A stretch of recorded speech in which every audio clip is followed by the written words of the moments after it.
Cascading tax ಅನ್ನು ಮೆಟ್ಟಿ ನಿಂತ ಮಹಾವೀರ.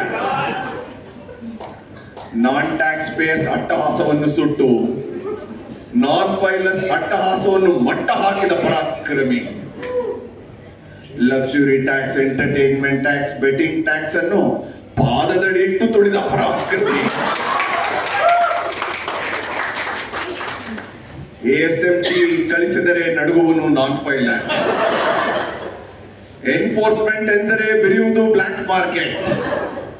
ವಿಜಿಲೆನ್ಸ್ ಎಂದರೆ ನಡುಗುವನು ಲಾರಿ ಡ್ರೈವರ್. ಮಾರ್ಕೆಟ್ ಫೋರ್ಸಸ್ ಸೃಷ್ಟಿಯೇ ನನ್ನ ಆಜ್ಞೆಯನ್ನು ಪಾಲಿಸುತ್ತಿರುವಾಗ ಯಕಶ್ಚಿತ್ ನನ್ನ ಡೀಲರ್.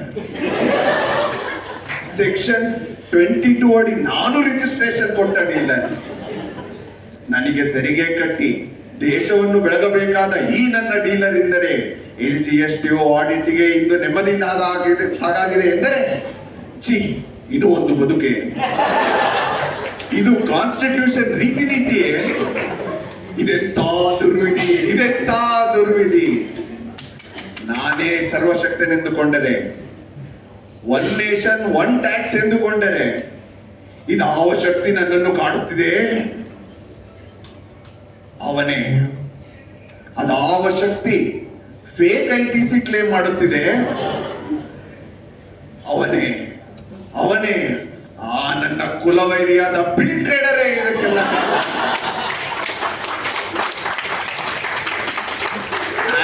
ಆಕ್ಟ್ ಅಲ್ಲಿರುವ ಲೂಪ್ ಹೋಲ್ಗಳನ್ನು ಕಂಡುಹಿಡಿದು ನಿಯತ್ತಿನ ಫೈಲರ್ಸ್ ತಲೆ ಕೆಡಿಸಿ ಸುಳ್ಳು ಕ್ಲೇಮ್ಸ್ ಮಾಡುತ್ತಿರುವೆಯಾ? ನೀನು ನಿಜವಾಗ್ಲೂ ಗಂಡಸೇ ಆದರೆ, ಪರಮ ಪುರುಷೋತ್ತಮನೇ ನೀ ಆದರೆ ನನ್ನೆದುರು ಬಂದು ನಿಲ್ಲು. ಸೆಕ್ಷನ್ 74 ಅಡಿ ನಿನ್ನ ಉದವನ್ನು ಬಗೆದು ಸೆಕ್ಷನ್ 132 ಅಡಿ ನಿನ್ನ ಕರಳನ್ನು ಮಾಲೆಯನ್ನಾಗಿ ಧರಿಸಿರುತ್ತಾರೆ. ನಾನು ಗೂಡ್ಸ್ ಅಂಡ್ ಸರ್ವಿಸಸ್ ಟ್ಯಾಕ್ಸೇ ಅಲ್ಲ, ನಾನು ಗೂಡ್ಸ್